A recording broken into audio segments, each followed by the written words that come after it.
My name is Joe Owen. I live, breathe and teach leadership skills. In this programme, I'm going to meet a deputy head considering headship, but reluctant to take the final step. The question is, could she really do it?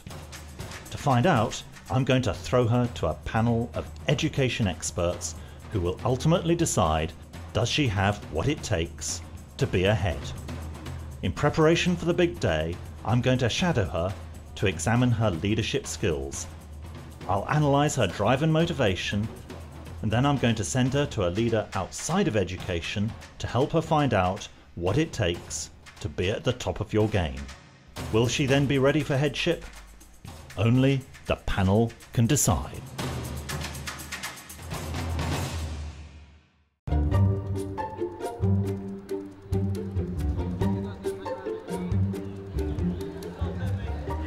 Tracy Hemming has been teaching for 13 years and has been deputy head at Knights Templar Secondary School in rural Hertfordshire for the past 2 years. With 2 weeks before she meets my panel of experts, I've come to identify exactly what's holding Tracy back. Is it her skill or is it her will? Tracy Hemming, nice to meet you. Good to meet you. Okay, come this way please. Thank you very much.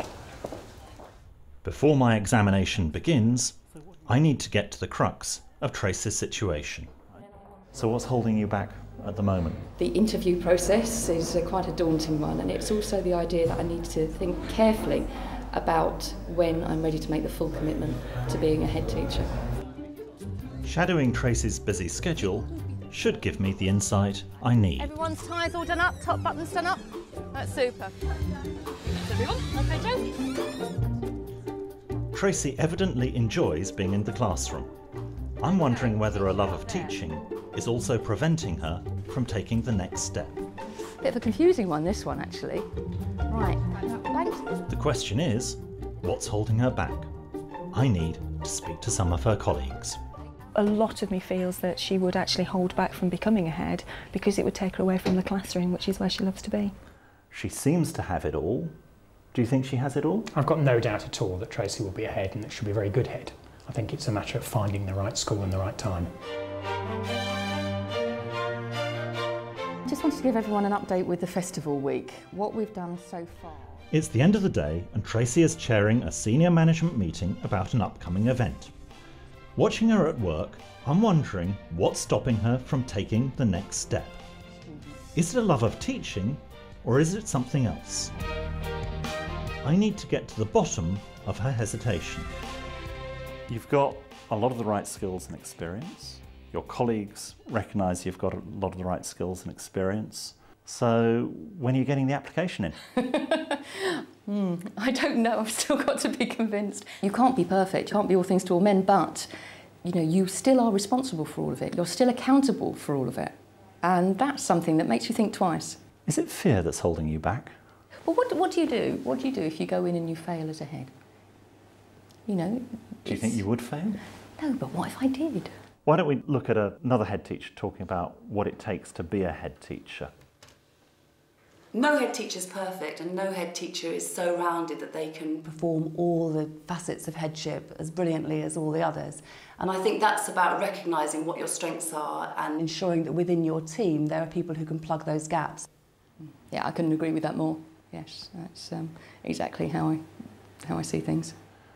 So how do you see the pros and cons of that step up to headship? I think possibly a headship is not, it's not like any other role. You've got to be 100% sure that that's the right time. It's a huge amount of commitment. And it's not something that I don't want to do, it's just something that I've got to really feel ready for.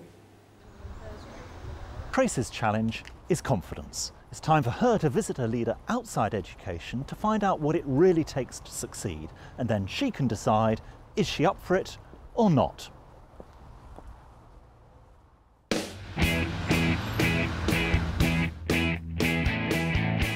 With just 1 week to go before she faces the panel, I'm sending Tracy to spend a day with Jeanette Faherty, Chief Executive of a major recruitment and training company. I'm hoping that a day spent with Jeanette will help Tracy discover that she has got what it takes. We've drawn up a plan, Jan. I'm feeling a bit nervous. I'm not quite sure what to expect today, but I'm very much looking forward to meeting Jeanette. Good morning, Tracy. With over 20 years of business experience, she manages 45 job centres and over 600 members of staff. As a strong female role model, I think Jeanette could be just the sounding board Tracy is looking for. I think that I've learnt a lot of lessons in business, and one of those lessons is that you cannot stand still, that life is constantly changing and evolving.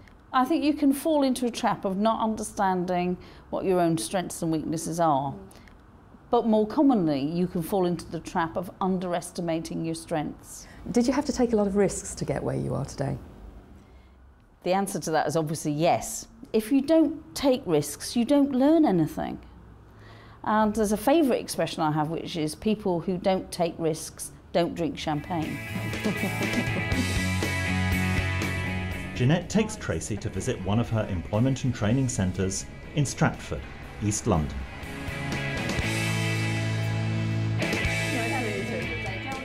The centre provides support for new business as well as for people looking for work.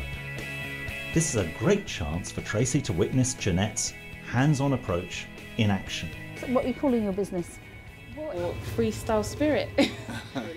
Building confidence in job seekers is central to the centre's work, and a session on interview techniques is the perfect opportunity for Tracy to pick up some tips. So really you're talking about selling yourself. So what are the three main things that you need to research? After a few years you can step up and up. Yeah, definitely. It's the end of Tracy's visit and a last opportunity for Jeanette to impart some all-important business expertise.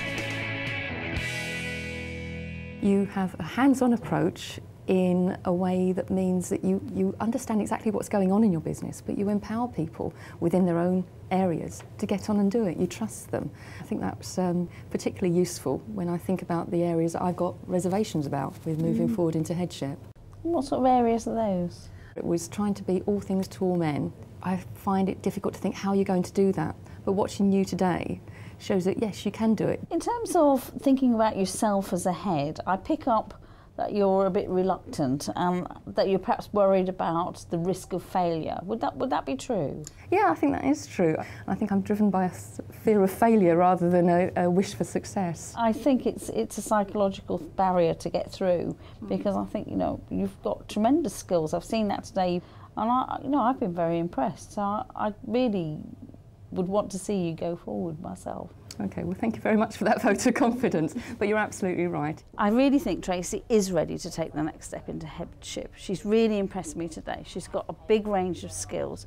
And what's more important, she's absolutely natural with people. Well, thanks again. Welcome. Bye-bye.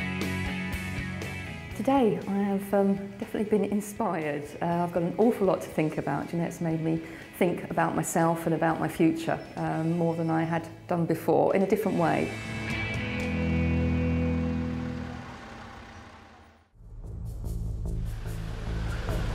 I've spent time with Tracy, I've sent her to a leader in a professional services firm, and now I've put together a panel of experts to see how far she's progressed on her journey to headship.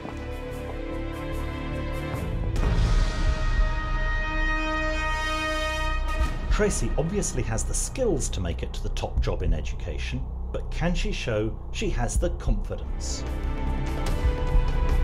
My carefully selected panel of education experts from governing bodies, industry recruitment, and outstanding schools are going to find out. This is Tracy's moment of truth. My selection panel is next door, and I'm going to watch her from in here. What I want to see is, can she project the confidence as well as the competence that a head teacher needs? Let's see how she does.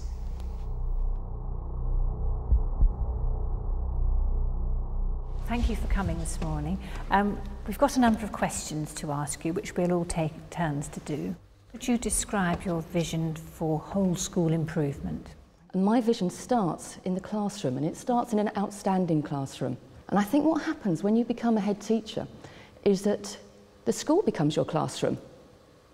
And those guidelines for an outstanding lesson or an outstanding classroom should be your guidelines in running a school.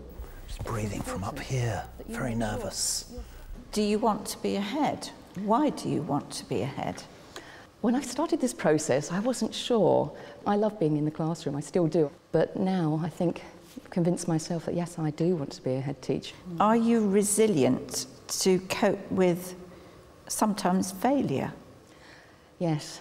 I have thought about that, the other side of headship, because that's the bit that did certainly put me off. You don't really go forward unless you take risks. And I'm a little bit more realistic about that now. How do you intend on involving students in teaching and learning decisions? It's vital that students are involved in teaching and learning. And I think it's vital that students have the understanding that they're responsible for their own learning. And she's making the abstract concrete. That's always a good thing to do in an interview. And they must have an input, and how that happens. Right, I think that's all the questions. Thank you very much. It's the moment of truth. I think this is going to be a difficult one for them. She's very, very engaging. First perception? Well, I thought she came across as being very confident, and I could see her in the role of being a head teacher. I felt that she had the right sort of aura of confidence and knowledge.